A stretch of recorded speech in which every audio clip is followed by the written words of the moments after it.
খেলিছ এই বিষয়ে বিরাট শিশু মনে খেলিছ এই বিষয়ে বিরাট শিশু মনে খেলিছ এই বিষয়ে বিরাট শিশু মনে খেলিছ। তাই মনোযোগ সহকারে আমাদের লীলা শ্রবণ করতে হবে মা। আজ ভগবান কৃষ্ণ বৃন্দাবন ছেড়ে তিনি চলে গেলেন দ্বারকায়।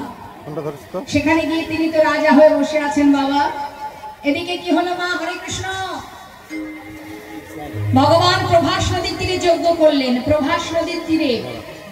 প্রভাস নদীটা কোথায়? প্রভাস নদীটা হচ্ছে গুজরাটে।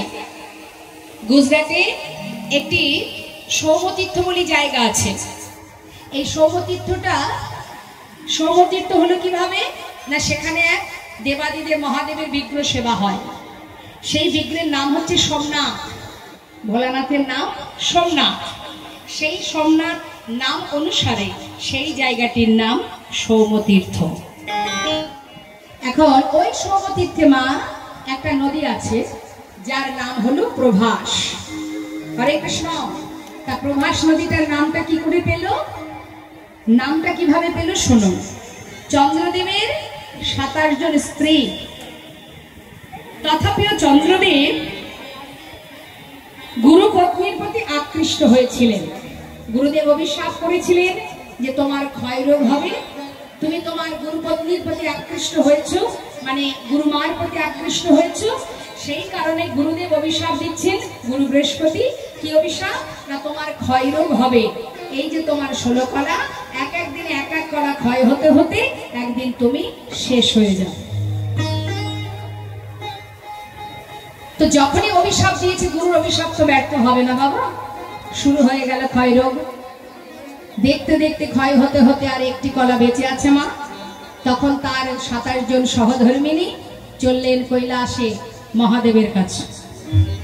মহাদেব নির্জন পরিবেশ, পর্বতের উপরে তো আর জনবসতি নেই, আছে কি?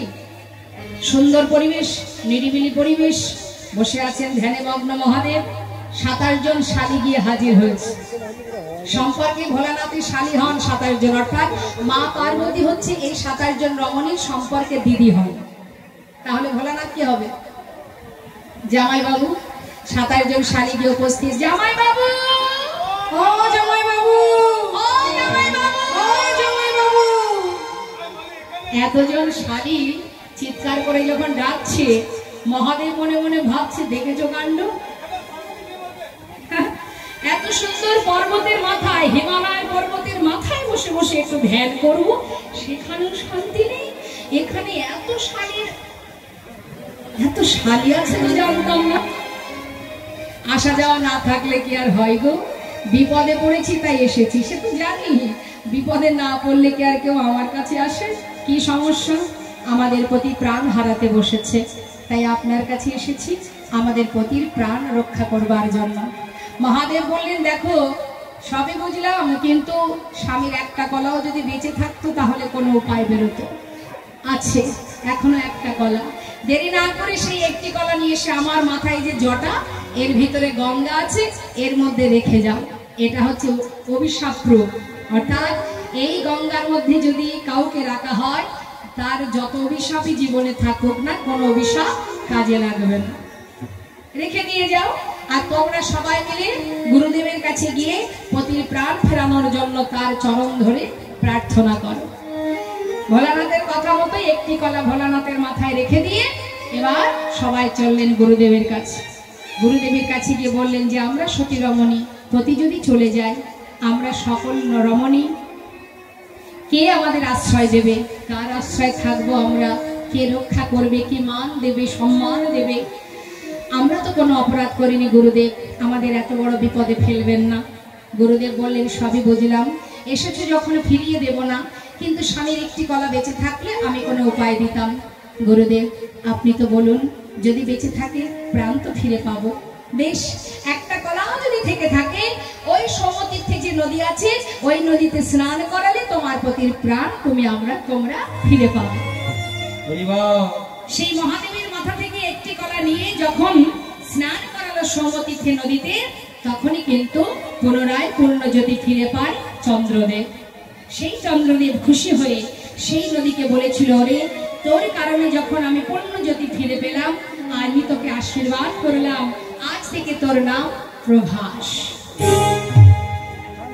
প্রভা যুক্ত আস মানে পুনরায় জ্যোতি ফিরে পাওয়ার কারণে তোর নাম প্রভাস। সেই যে প্রভাস নদী মা, সে তো বর পেল, কিন্তু তার আবার অভিশাপও হয়েছিল। কিভাবে? এই প্রভাস নদী অভিশাপ্ত, সেই অভিশাপ দূরীভূত করার জন্যই গোবিন্দ প্রভাস নদীর তীরে যজ্ঞ করেছিলেন। তা অভিশাপ কে দিল? না, অভিশাপ দিল একজন, তিনি কে? এক মণিবর, মণিপুত্র, যার নাম চিত্রাঙ্গদা। সে গিয়েছিল তৃষ্ণায় জল পান করতে। জল পান করতে যাওয়া মাত্রই ওই জলের মধ্যে ছিল কুমির। সে কি করলো? তাকে জলের মধ্যে টেনে নিয়ে খেয়ে ফেললো। এমন সময় অন্যান্য মণিপুত্ররা তার পিতার কাছে গিয়ে খবর দেওয়া মাত্রই সেই মণিবর এসে সেই প্রভাস নদীর তীরে দাঁড়িয়ে বলে উঠলেন, রে প্রভাস, তুই আমার পুত্রের প্রাণ নিয়েছিস, আমি তোকে অভিশাপ দিলাম, তোর বক্ষে জল থাকবে না, প্রখর রৌদ্রে শুকিয়ে যাবি তুই, মলমূত্র ত্যাগ করবে হিংস্র পশু পাখি, আর সবাই তোকে ঘৃণা করবে। প্রভাস করজোড়ে বললেন, হে মণিবর, আমি তো কোনো দোষ করিনি, দোষ করেছে আমার গর্ভে, আমার বক্ষে যে কুমির থাকে, আমাকে অভিশাপ দেবেন না। তখন সেই মণিবর বললেন, দেখ, অভিশাপ দিয়েছি যখন, তোর তো কোনো দোষ নেই, ভুল করে দিয়ে ফেলেছি যখন, এ তো আর ফিরিয়ে নেওয়া যাবে না।